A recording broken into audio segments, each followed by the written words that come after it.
the Tanager Sports Report, and AJ here with you. Cullen, my right-hand guy is back too, man. I want to say, first and foremost, before we get into the show, congratulations on becoming a dad. I see my point guard, the class of like 28.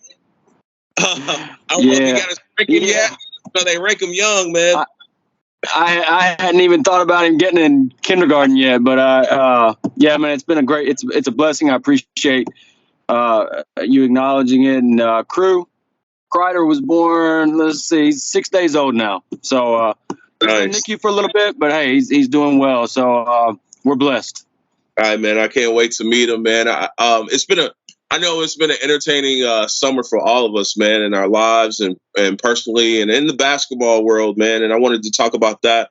We've gotten through the draft. We've gotten through summer league. We got the schedule out, stops for the grind session this upcoming season. I kind of want to touch base on some of that.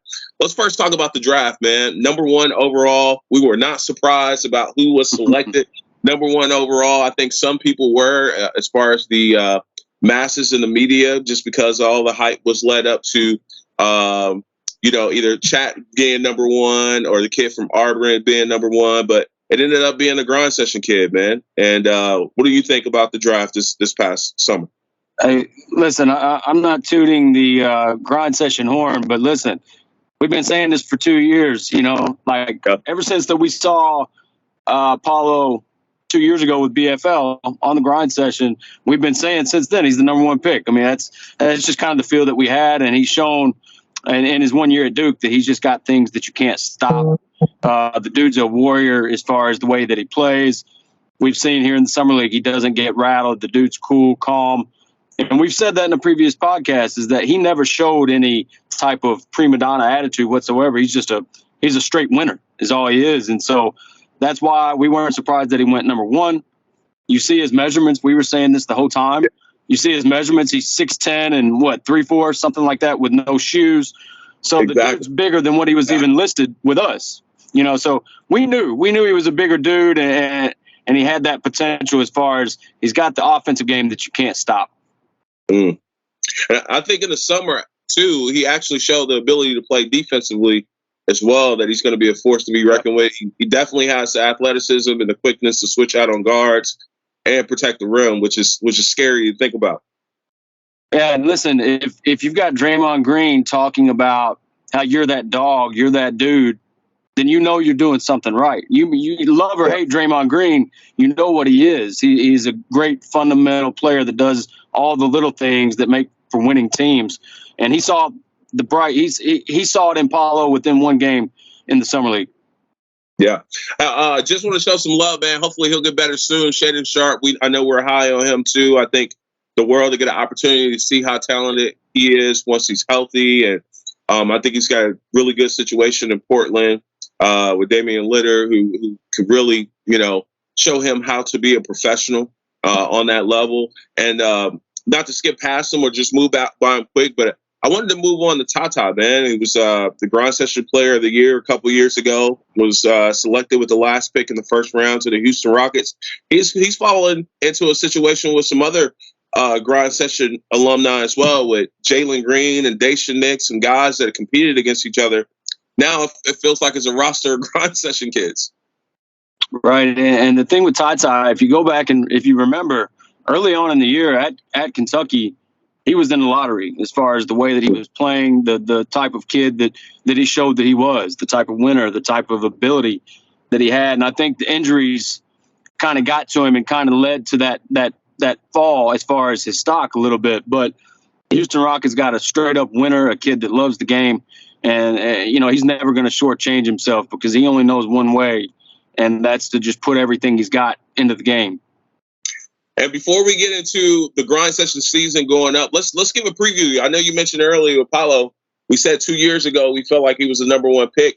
Let's talk about some guys that are alumni that's going to be a freshman in college this year. A couple guys that come to mind, or maybe their second year in college. A couple guys that come to mind is Dim Bona at UCLA. Yes. I feel like he could be a lottery pick. And also Arthur Kaluma.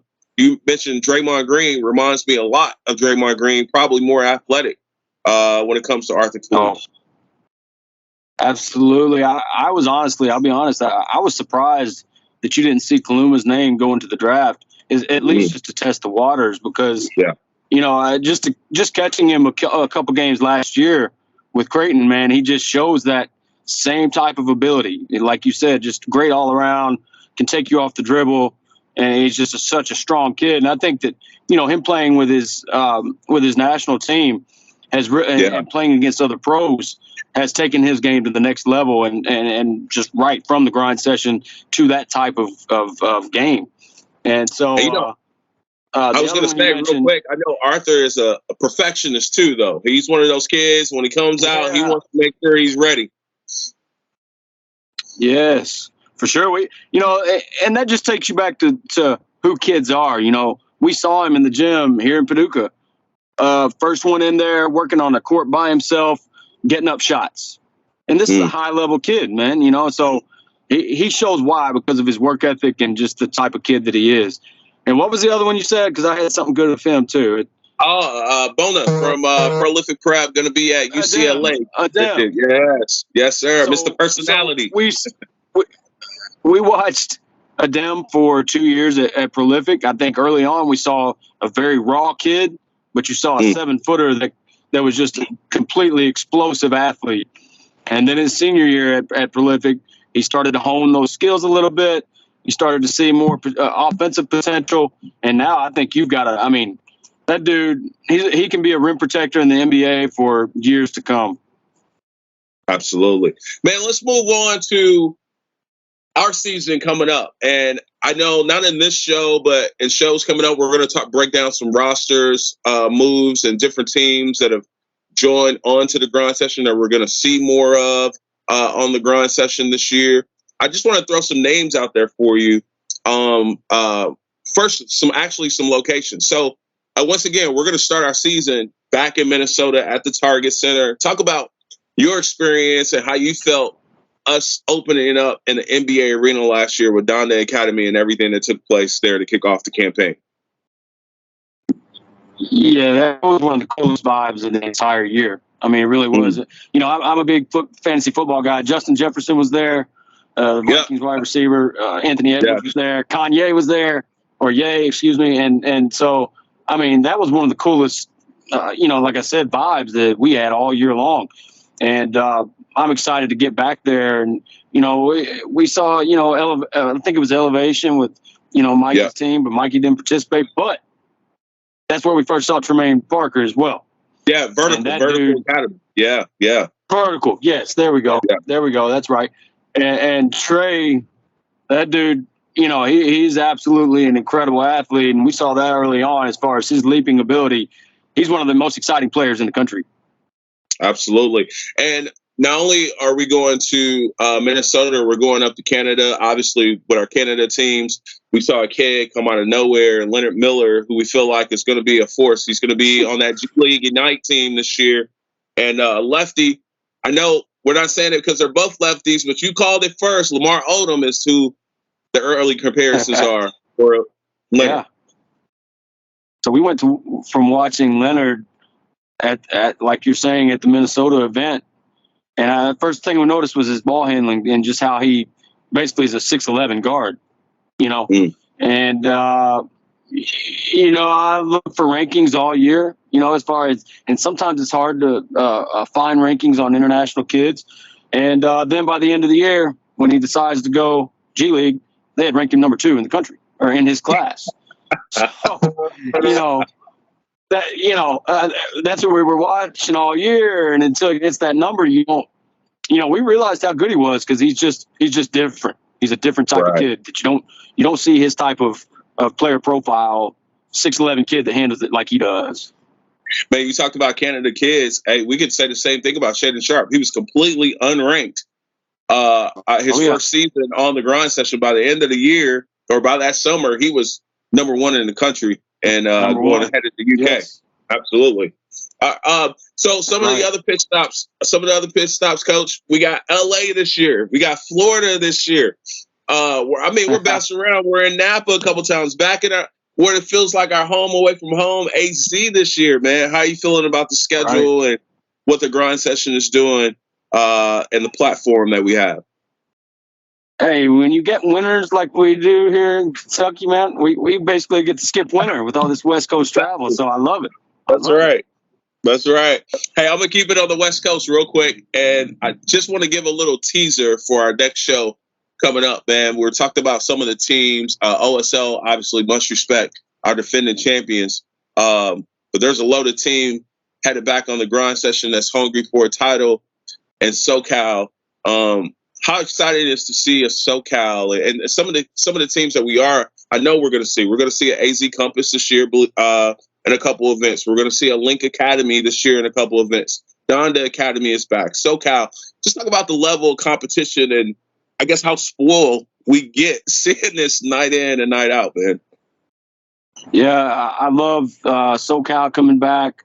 Coach Julius, he just shows that he develops guys and they like the way that he coaches. You know, he's looking to get guys to the NBA. He trains NBA guys. So his style of coaching has really helped with recruiting as far as, you know, getting the kids. We saw Jackson Kohler last year, and that's the thing. He takes all type of players. You know, Jackson will fundamental you to death, but he's also got Amari Abram, who is a lethal point guard going to Ole Miss, I believe. You know, and he just gets guys that play in his system and play hard. And as far as Donda, you take them last year, as far as on paper, they may have been the most talented team that we had, you know, as far as their rankings go. So it'll be interesting to see with new coach, Wright is his last name. I'm a little blank on his first name. But anyway, new coaching, see how guys respond to him and see if they can gel all that talent that they have, because that'll be dangerous. Absolutely, man. And our next show, that's what we're going to get more into. We're going to dive into these teams. We're going to dive into the rosters. We're going to talk to some of the coaches over the next several weeks as we lead up to the season. To keep track of us, definitely hit our social media pages, Tanager Sports on Instagram and also on Twitter. Also, the Grind Session on Instagram, the Real Grind Session on Instagram, and the Grind Session on Twitter, as well as the schedules get updated and the matchups are released. As we get closer, we'll definitely get in tune with those, man. And again, hey, man, congratulations on being a new dad, man. Class of 2038. I don't know. I'm taking a guess. Class of 2038, somewhere up in there, coach. Whatever 18 years from now is, I don't know. That'd be 40, I think, right? Yeah, maybe, man. All right, man. I take it that far. Hey, this is the Tanager Sports. Yeah, man, this is the Tanager Sports Report. Thank you all for tuning in. We'll be back with more action soon.